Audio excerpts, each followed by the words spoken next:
You're staring at two cars parked side by side. One costs $40,000. The other costs $65,000. You walk around both of them. You touch the door handles. You sit inside. You breathe in. And then something completely irrational happens inside your brain. You feel like the expensive one is just better, more trustworthy, more worthy of you. But here's the thing that nobody in the car industry wants you to figure out. Sometimes those two cars share the same engine, the same platform, the same factory floor, and even the same exact bolts holding the seats together. So what exactly are you paying for? And more importantly, why does it feel so real? If that question makes you even slightly uncomfortable, stay right where you are, because what you're about to find out will completely change the way you look at every car you ever see again. Hey, this is Mark, and you're welcome to AUTOSAYS. Hit that like button right now and subscribe if you want the kind of automotive knowledge that the industry hopes you never get your hands on. Because today, we are pulling back the curtain on one of the most brilliantly engineered illusions in the history of modern commerce, the illusion of automotive premiumness. And trust me, by the time we're done here, you will never walk into a dealership the same way again. Let's go all the way back. Not last year, not a decade ago. We are going back to the early 20th century, when cars were not just machines, they were statements of social power. When Henry Ford mass-produced the Model T and made cars accessible to ordinary working Americans, something fascinating happened on the other end of the market. The wealthy panicked. Suddenly, their symbol of superiority was available to their gardener. So manufacturers like Cadillac, Packard, and Lincoln did something genius. They did not just make better cars, they made cars that looked, felt, and smelled like they belonged to a different world entirely. Thick leather, hand-stitched interiors, heavy doors that closed with a sound that felt like a bank vault locking shut. And that sound, that single, satisfying thud, became one of the earliest psychological triggers in automotive history. People did not just buy a car, they bought a feeling. They bought identity. And that is where our story really begins, because that same psychological game is still being played today, just with far more sophisticated tools and a lot more of your money on the line. Now, fast forward to the 1980s and 90s, Japanese automakers had already shocked the American market with reliable, affordable vehicles. Toyota, Honda, and Nissan, they were winning on quality and value. But then something happened that sent tremors through the entire global auto industry. Toyota launched Lexus in 1989, and they did not just launch a new car, they launched a new psychology. The Lexus LS400 was tested obsessively. Engineers reportedly ran it for over 1 million miles in development. The panel gaps were tighter than anything Mercedes had at the time. The ride was quieter. The reliability was off the charts. And here's the financial gut punch. It cost significantly less than the German competition. Consumer Reports called it the finest car ever built. But the masterstroke was not the engineering, it was the separation.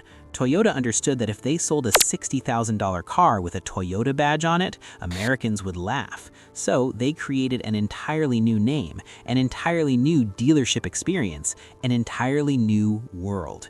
And it worked beyond anyone's wildest expectations. In the first year alone, Lexus outsold BMW and Mercedes combined in the United States. Let that sink in for a second. A brand that did not exist 12 months earlier was beating car companies with a century of prestige behind them. Why? Because perception is not a side effect of premium. Perception is the product.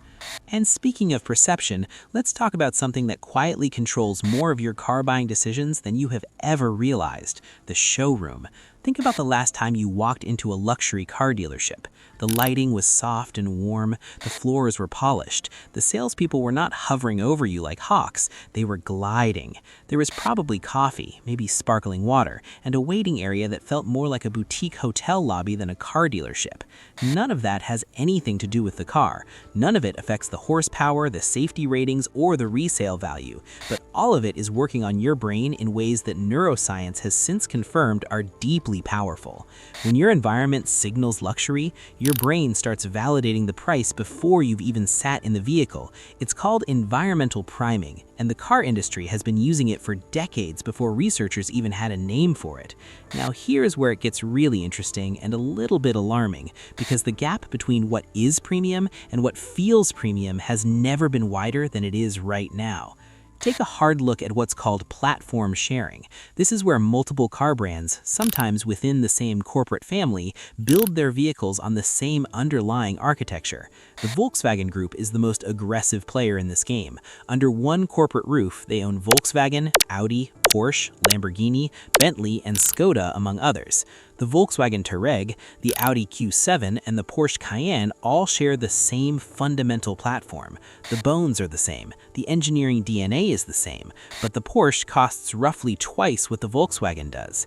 Now, before you say the Porsche is still better, and in many ways it is, the question worth asking is whether it's twice as good, whether the experience is genuinely double the value. And most automotive engineers, if you catch them off the record, will tell you the honest answer is no.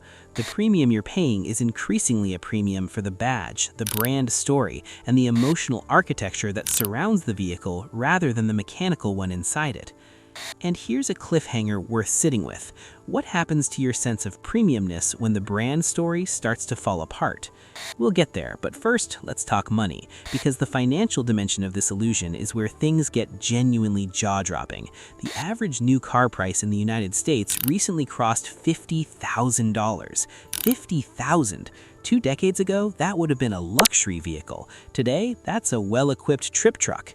What happened? A combination of things: supply chain pressures, feature bloat, and a deliberate strategy by automakers to migrate their entire lineups upmarket. Ford stopped making sedans. General Motors restructured around trucks and SUVs, and almost every mainstream brand launched or expanded a premium subline. Ford has the F-150 Platinum, Chevrolet has the High Country trim, Ram has the 1500 Limited, which in fully loaded form approaches the price of an entry-level Rolls-Royce from 30 years ago adjusted for inflation. The industry discovered something extraordinary, that American consumers will pay for the feeling of premiumness at almost any price point as long as the triggers are correctly deployed. Soft touch materials on the dashboard, ambient lighting in 17 colors, a digital cockpit that looks like something from a science fiction film. None of these things make the car safer, faster, or more durable, but they make the owner feel like they're driving something special every single morning. And that feeling is worth thousands of dollars to millions of people. The automakers are not wrong about that. They're just also not entirely honest about what they're selling. Now, here is the moment where the story gets its sharpest edge, because not every brand that attempts this illusion succeeds, and the ones that fail do so spectacularly.